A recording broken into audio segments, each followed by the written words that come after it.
During this video, I will be speaking about our project and what we chose to do. We decided to do a voiceover video with pictures and muted videos in the background. For the subjects that we chose while learning in sociology are media, privilege, and deviance. The topic that we chose that seemed to fit with our subjects was the Mexican cartel. With that being said, let's get started.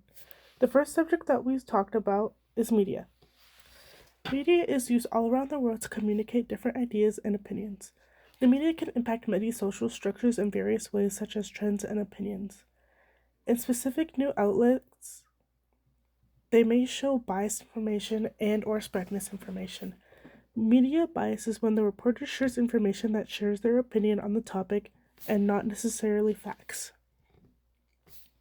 Media information can come from straight-up lies or satire information. An example of the impact of the media can include the views and opinions against the Mexican cartel, such as the cartel being an extremely dangerous and a threat to the United States due to the drug trafficking and other dangerous crimes that the cartel commits. Most people would not disagree and choose to follow the view on the cartel based on both facts and opinions, because the media has the power to influence people in society. The news sources share factual information about the cartel and their impact against society in new articles, but others spread misinformation and biased information about the cartel. Most search engines will tell you if the cartel is fact-based or not, but it is always important to check your sources. Checking your sources can be done by doing a simple check online to see if the article site is known for having biased information.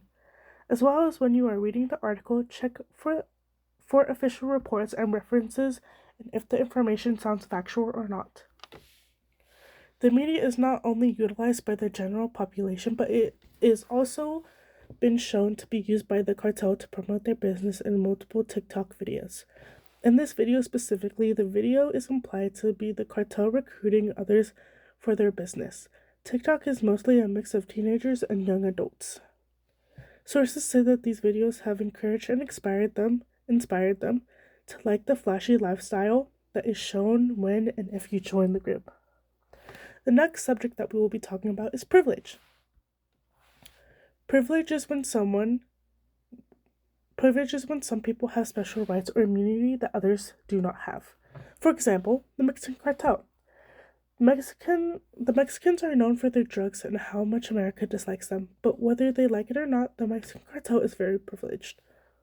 They make enough money that they are able to buy guns and police officers whenever they please. If they get caught by the police, they can just walk away because most police get their money from the cartel. The cartel hides in mostly poorer areas so that the people are dependent on them and need them. The citizens of Mexico aren't as rich and feared as the cartel.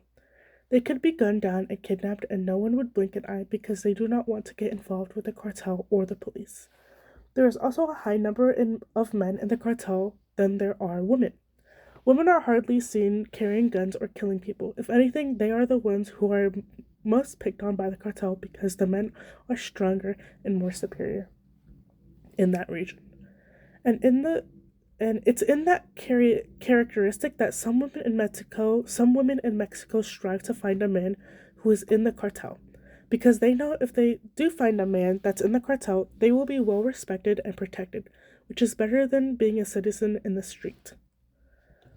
The next subject that we will be talking about is deviance. Deviance is the actions that are viewed against the norm, thus oftentimes showcases that deviant behavior is based upon period, culture, and society. This results in how these actions are perceived. This also creates subculture within crimes as well as social cohesion within the groups that display deviant behavior. Mexican cartels are viewed in the crime world as untouchable and have overwhelming power as well as influence. This statement through the lens of Americans has some truth but not all. As Trump states that these individuals are terrorists, as these actions should not be praised. This creates separate understanding of the Mexican cartel. The Mexican cartel redefines the social understanding of what is right and wrong. Through functionalism, there is a need for the cartel Mexican cartel because it helps society have understanding of what is normal, as well as gain a social group for the individuals that are involved with the Mexican cartel. Though there is a stigma through Americans on the Mexican cartel, as some of these individuals have to eat, this being the only means to achieve the American dream. Though Americans believe that these dreams can be achieved through hard work and not crime. Oftentimes, the Mexican cartel pushes the bonds of society, helping society define deviant behavior. With that being the end of this video, I'd like to make some points. The Mexican cartel has TikTok, which influences teens to join. The Mexican cartel is privileged because they have money and influence. And the Mexican cartel is deviant because they kill people on command, but they have to feed their family. I think the most surprising thing that we found out was that most of the cartel members didn't even want to be there. They were just trying to feed their families. And if you left or tried to, you would be hunted down and killed, which we found to be very sad.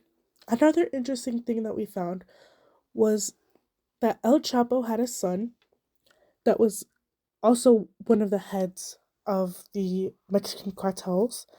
And when he was found and put in jail, um, they had to release him because the Mexican cartel threatened to kill everyone in Mexico. So they had no choice but to release everyone, but to release El Chapo's son, and he was never charged with anything, and he never got sent back to jail.